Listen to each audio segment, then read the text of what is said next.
Hi అండి. Welcome to my channel. ఇవాల్టి వీడియోలో సేమియా ఉప్మా ఎలా చేసుకోవాలనేది చూపిస్తానండి. సేమియా ఉప్మా చేసినప్పుడు ముద్ద ముద్దగా అయిపోవటం, ఇంకా టేస్ట్ సరిగ్గా రాకపోవటం జరుగుతుందా? అయితే ఈ వీడియో చూసేయండి. ఉప్మాని పొడి పొడిలాడేలాగా ఎలా చేసుకోవాలనేది చిన్న చిన్న టిప్స్తో షేర్ చేసుకున్నానండి. వీడియోనైతే స్కిప్ చేయకుండా చివరి వరకు చూడండి. అలాగే వీడియోకి ఒక లైక్ చేసి సపోర్ట్ చేయండి. ఇంకా లేట్ చేయకుండా సేమియా ఉప్మా ఎలా ప్రిపేర్ చేసుకోవాలో చూపిస్తాను పదండి. ఉప్మా చేసుకోవడం కోసం ఫస్ట్ స్టవ్ పైన ప్యాన్ పెట్టుకొని అందులో ఏదైనా కప్పుతో కానీ గ్లాస్తో కానీ సేమియా అయితే తీసుకోవాలి. ఇక్కడ నేనైతే పెద్ద గ్లాస్తో 2 గ్లాసుల సేమియా అయితే తీసుకొని డ్రై రోస్ట్ చేసుకుంటున్నానండి. ఇలా డ్రై రోస్ట్ చేసుకోవడం వల్ల ఉప్మా అనేది మంచి టేస్టీగా ఉంటుంది. మీరు తీసుకునే సేమియా ఆల్రెడీ రోస్ట్ చేసినవైతే ఈ స్టెప్ని అయితే స్కిప్ చేసేయండి. సేమియా ఇలా గోల్డెన్ బ్రౌన్ కలర్లోకి వచ్చిన తర్వాత ఒక ప్లేట్లోకి తీసి పెట్టుకొని ఇప్పుడు మళ్ళీ స్టవ్ పైన ప్యాన్ పెట్టేసి అందులో ఒక స్పూన్ నెయ్యి అలాగే ఒక టేబుల్ స్పూన్ ఆయిల్ వేసుకొని రెండింటిని వేడెక్కనివ్వండి.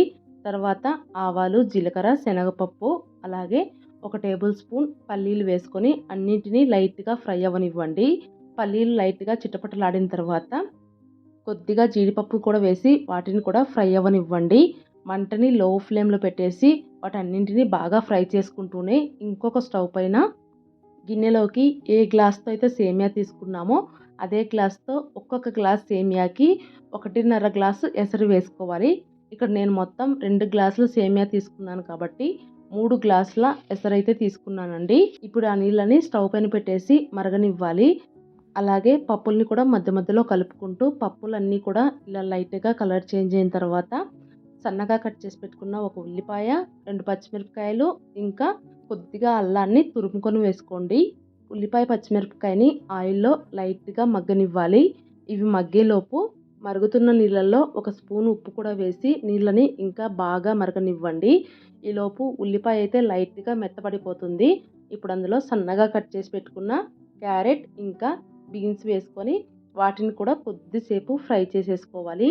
ఇవన్నీ తొందరగా మగ్గడం కోసం కొద్దిగా సాల్ట్ వేసేసి ఇంకొద్దిసేపు ఫ్రై చేసుకున్నారంటే వెజిటేబుల్స్ అన్నీ కూడా చక్కగా మెత్తబడిపోతాయండి. అలా మెత్తబడిపోయిన తర్వాత ముందుగా ఫ్రై చేసి పెట్టుకున్న సేమియాని అయితే వేసేసుకొని దానిని కూడా ఆయిల్లో కొద్దిసేపు ఫ్రై చేసుకోవాలి. సేమియాని కూడా ఈ వెజిటేబుల్స్ ఇంకా ఆయిల్తో పాటు 1 నిమిషం పాటు ఫ్రై చేసుకొని తర్వాత కాగుతున్న ఎసరునైతే సేమియాలో వేసేసుకోవాలన్నమాట.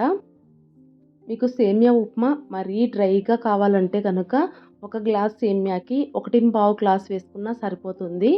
కాకపోతే 1.5 గ్లాస్ వేసుకున్నామంటే సేమియా కరెక్ట్గా ఉడికి తినడానికి చాలా బాగుంటుందండి.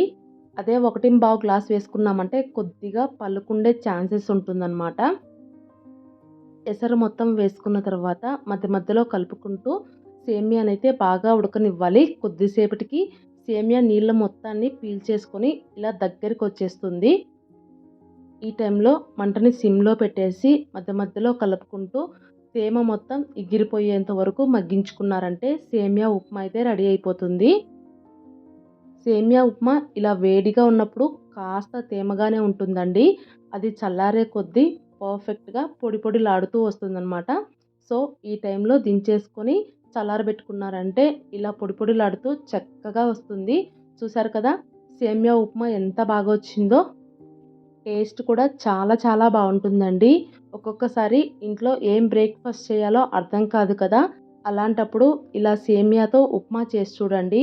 చాలా చాలా బాగా వస్తుందన్నమాట. మధ్య మధ్యలో క్యారెట్ ఇంకా పల్లీలు, జీడిపప్పు ఇవన్నీ తగులుతూ టేస్టీగా ఉంటుంది. ట్రై చేయండి. అలాగే ట్రై చేస్తే మీకు ఎలా వచ్చిందనేది కామెంట్ చేయండి. ఇంకా ఈ వీడియో మీకు నచ్చినట్లయితే లైక్ చేయండి, షేర్ చేయండి, సబ్స్క్రైబ్ చేసుకోండి. Thank you.